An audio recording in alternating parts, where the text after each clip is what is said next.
and welcome to the Arbitration Conversation. Well, in this episode, it's actually our 50th episode. So, this is amazing. It's our 50th episode. It's a true milestone. Not only that, but it's in honor of Cyber Week. So, it's currently Cyber Week as well. And we have a true rock star leader, the brains behind the ODR operations of Modria. We have Chittu Nagarajan, and she actually has been such a huge leader in the field, someone I've truly admired since I even learned what ODR was. So I'm just super thankful for you to be here, Chittu. Thank you so much, Amy, and thank you so much for having me here. And it's so great to be featured in your 50th episode. Thank you. Well, so what I want to learn about, because I know you have your background in law, you also have just amazing what you've all done and kind of your journey to getting to where you are now, being now the founder of CREK. So could you just tell the viewers about your journey of how did you even get into online dispute resolution, and really kind of where you came from in terms of eBay and PayPal? Yeah, sure. It's been a fascinating journey. The journey started, 20 years ago in 2000, late 1999 and 2000. I was actually doing my master's in law, and I was trying to pick a subject. It was actually an MPhil, and I was trying to pick a subject, and the subject I chose at that time was alternative dispute resolution to e-commerce disputes. Why? Because e-commerce disputes at that time was just coming about, and alternative dispute resolution was really a thing which I wanted to be in rather than practice law. I could never see myself going in front of the court and arguing a case, but I just wanted people to come together, to compromise, to actually have a dialogue and resolve issues. And alternative dispute resolution really attracted me towards that, especially mediation. So I did a course in mediation, and then went on to do my master's. And when I was researching for my thesis, I actually came upon articles written by Ethan Cash and Colin Rule, and that just really, really, really attracted me so much towards ODR. And I was quite shocked to find out that there was a field called online dispute resolution, which was just like so suited for e-commerce disputes. And that attracted me. And I was also thinking one thing at that time was, you had e-commerce disputes, and then you had, in India especially, you had large number of cases. And also India was known to be the technology hub, especially after the Y2K. And I was wondering, why isn't India actually using technology to resolve, disputes? Especially, just technology to resolve disputes, right? With the backlog of cases. And that really attracted me towards not just doing the master's. Master's was a part of it, the thesis, the research, but starting something on my own. And I thought, no, I must start an online dispute resolution company. I must be one of the first people to start an ODR company in India. And in 2003, I started ODR India and ODR World, having online dispute resolution in terms of negotiation, automated negotiation, arbitration, and mediation. Just before that, I started, I think, communicating with Colin Rule. Now, Colin, as I call him, he's always been, I think, a mentor to me, an angel in my life. And we started just communicating on emails. And imagine, way back in 2000, we did not have much of communication modes other than just an email, and Skype was just getting popular then. So I just sent him an email, and he replied immediately. And that's when it all started. So I went and I built the system, then went back to him, told him that it is there. Then he was like, oh, wow, why don't you try using it for feedback disputes in eBay India? And so that started. I started, talking to eBay India for feedback disputes. They started using the platform for feedback disputes. And in 2007, Colin was already in eBay and PayPal, and he was like, "Why don't you join me?"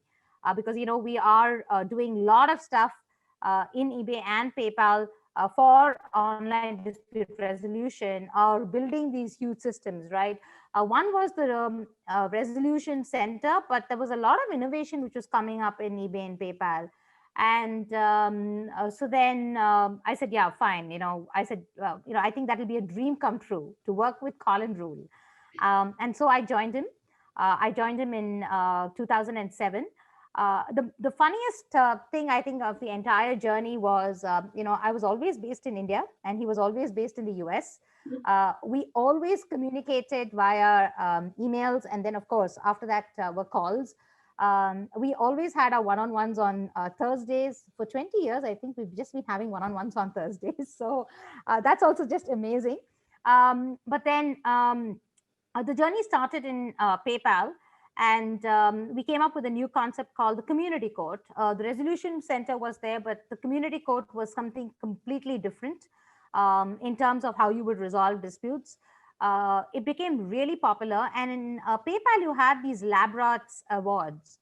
So LabRats was actually an innovation award, and we actually put in community codes for LabRats. Usually in PayPal, what happens is like, a payments innovation would get selected for that award, right? Nobody is going to think about disputes. But then Community Court won the award, and we were like quite shocked.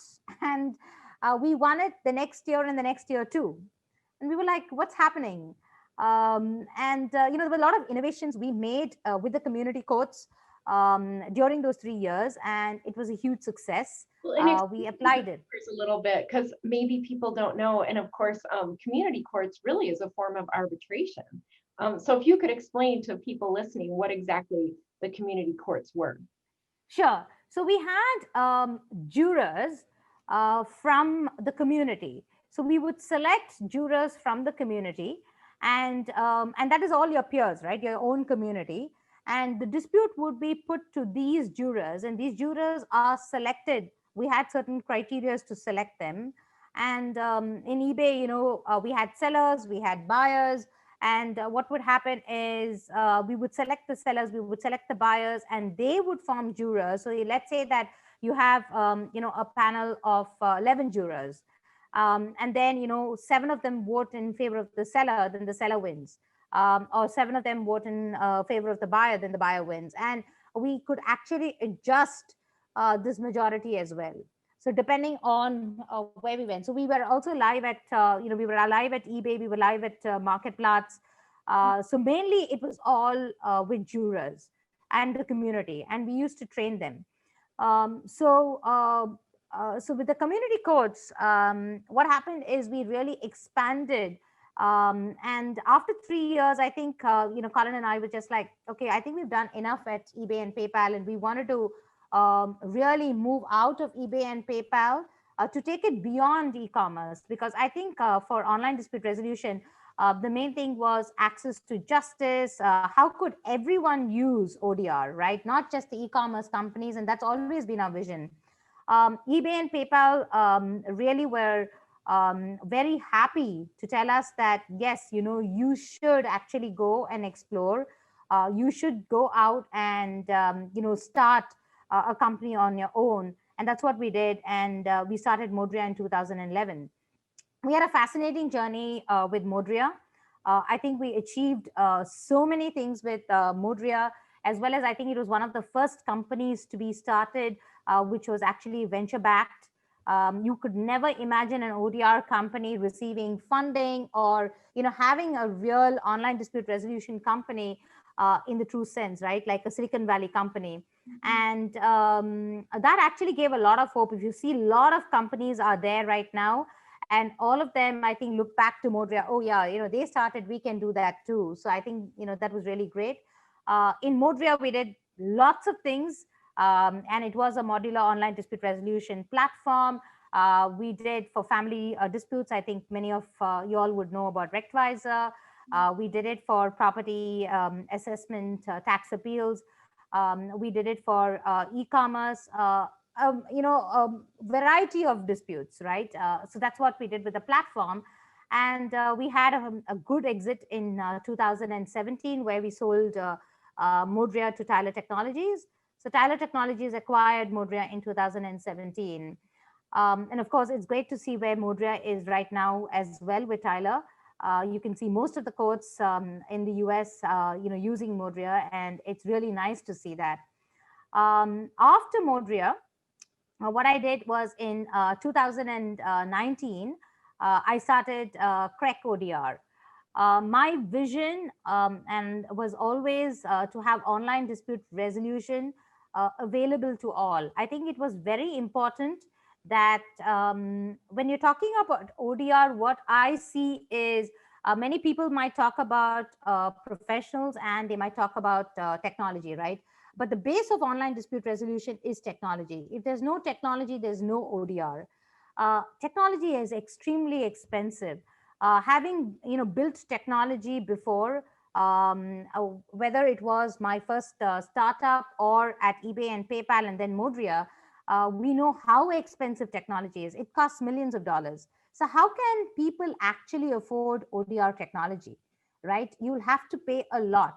That actually defeats the purpose of ODR, because when you talk about ODR, we say accessible, efficient, it's cost efficient.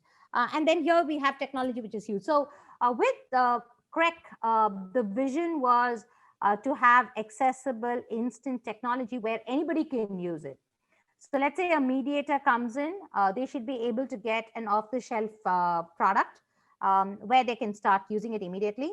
A small ADR organization can come in and they will have a product available where it's not expensive and they can start using it.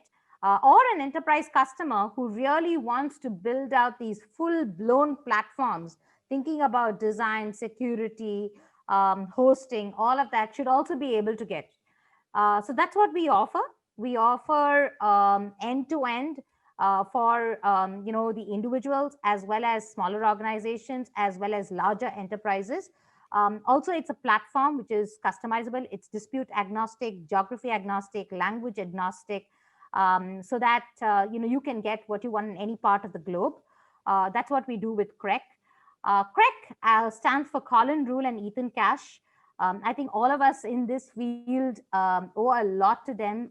They are the fathers of online dispute resolution, and it's a tribute to Colin, Rule, and Ethan Cash.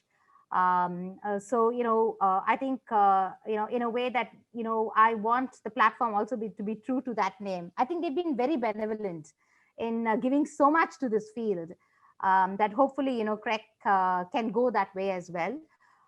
Where we are right now is it's extremely interesting. We do have individual mediators who are using the platform. They have individual mediation rooms with their toolkits. They can go there and they can get whatever they want for mediation. But apart from that, we have great implementations. I think I would like to mention apart from ADR organizations which are using our platform for mediations. There are two instances which I would like to mention. Is we are doing one in South Africa where we're working with someone called Nuva Law, and in South Africa they have something called Rule 41A, which is it's mandated that they require mediation, to consider mediation before they go into litigation. And it was just it came into effect in March of 2020. So we've been actually working with Nuva Law to develop the entire Rule 41 process, so that all these cases which come under the Rule 41 can flow through the Nuva Law CREK platform. Wow. So we will be passing about 100 cases in the next month. So that's been very interesting to work on that workflow. Yeah, and the second one, which is also interesting, is we're working with the Attorney General's office in Colombia, also for mediation. That's also quite interesting, and that's a Spanish instance where I think we are using it for landlord tenants right now. So and Colombia, and it's really nice. Why I'm mentioning these two is we hear a lot about US, we'll hear a lot about Canada, we'll hear a lot about Europe, right, and UK. I would really like to mention a few things which are happening in these countries, and at last I'll come to India. Colombia is actually, you can see there's a lot of eagerness for online dispute resolution. They're moving really fast.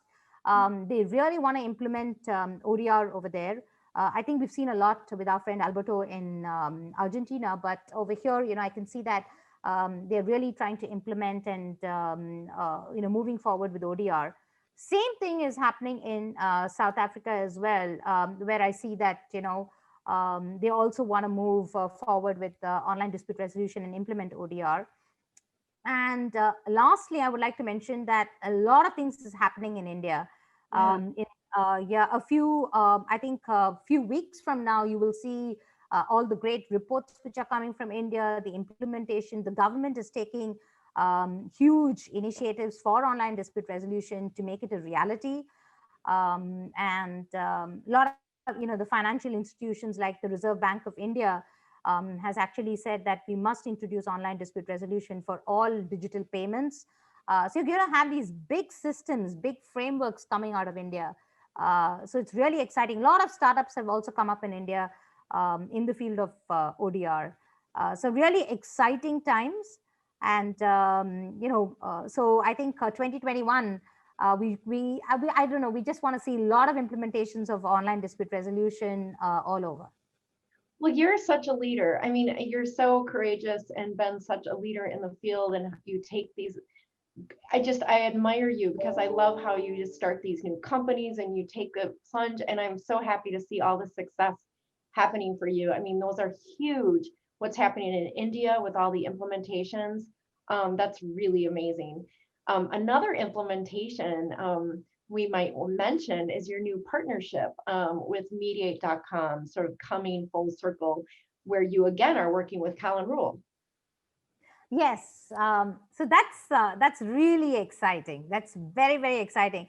I can say that I think we never stopped working together at all, but I think this just formalizes everything, right? And it's great to work with Mediate.com. We have the same vision. We are, building Caseload Manager 2. And I think it's really nice to see, how it can, or the vision for Caseload Manager, which Colin has, as well as, how would we integrate it with CREK and have it as a full suite. So it's very, very exciting, really exciting to come and work with Colin, Mediate.com, as well as the entire team at Mediate.com. So, and you can see there's a lot of buzz. I think everybody is talking about Mediate.com right now. And, world over, I think all the mediators are looking over there for direction. Well, and also because, this is the arbitration conversation, but there's also an arbitration piece. What's really exciting, and I know I've had really the pleasure of using CREK with my students, and it's really quite lovely. And it also has an evaluative component where if mediation doesn't work, then arbitration is possible. Have you seen growth in use of the arbitration possibility as well, or has it been mainly focused on the mediation point? So there's been a lot of demand for arbitration. We've had actually two, I wouldn't say, I think two trials. It's not yet been pilots. I can't call it pilots. It was really good, actually customizing the platform for both, both of these customers, where it was only one was all document only arbitration, and the other one was full-blown arbitration. With a lot of lawyers coming in, and then you had paralegals, you had judges being arbitrators. So both of that, and I think, we customized the platform for that. It was very interesting. Of course, we did not get into the rules part of it, because we just kept the rules away and we asked them to use the platform as a tool for arbitration, right? Mhm. So there was a lot of demand. And we've also thought about, of course, we have the off-the-shelf mediation product. Also on our roadmap is off-the-shelf arbitration product. So an individual arbitrator can actually take an arbitration room. Now you can have a mediation room, but you can also take an arbitration room. So that's something. The platform is built to support arbitration end to end. Whether it is your documents, whether it's scrutiny of the award, full blown arbitration, right? The platform is actually initially when we started off CREK in 2019, we were working with one arbitration customer, and who is actually a big name. And when we were working through the workflows, the platform was built actually based on those workflows. Mm. So we have all of those parts in where we can support end-to-end arbitration. And the platform is just not for mediation and arbitration, but also automated resolutions, right? Mm. So we have a component for automated resolution. We also have components which are built where we can feed in data, so that you can have some algorithmic resolution, or future where AI is possible if you can feed in data. So you can make decisions based on certain rules. The platform is built in that manner.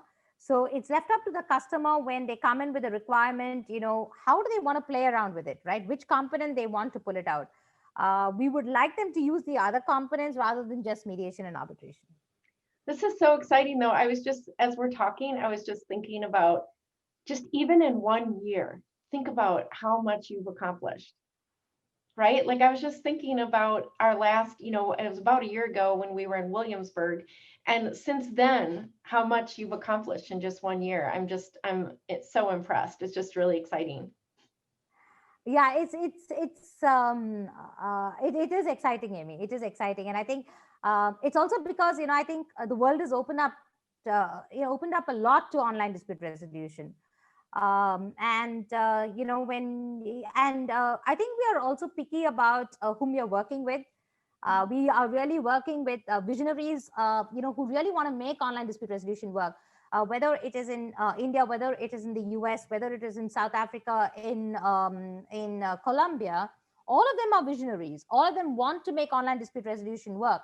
So we partner with them to provide the technology so that they already have that vision where they say, yes, we want to make it work, and we provide the technology to make it work. Oh, I love that. And it's interesting because I actually was part of a conference in Medellin in Colombia and wrote a paper for it in Spanish, that was translated into Spanish. And I know that they are really visionaries. And same with South Africa. I know a lot of my um, former students, because I had an opportunity to teach in South Africa one summer, are so interested, just excited. And that's the really cool thing as well, is I see so many younger individuals that are so excited and are visionaries. And I'm wondering for you and your team, that must be pretty exciting as well, because I'm sure you get to hire and work with a lot of these young people who are really excited about the future. Absolutely, yeah.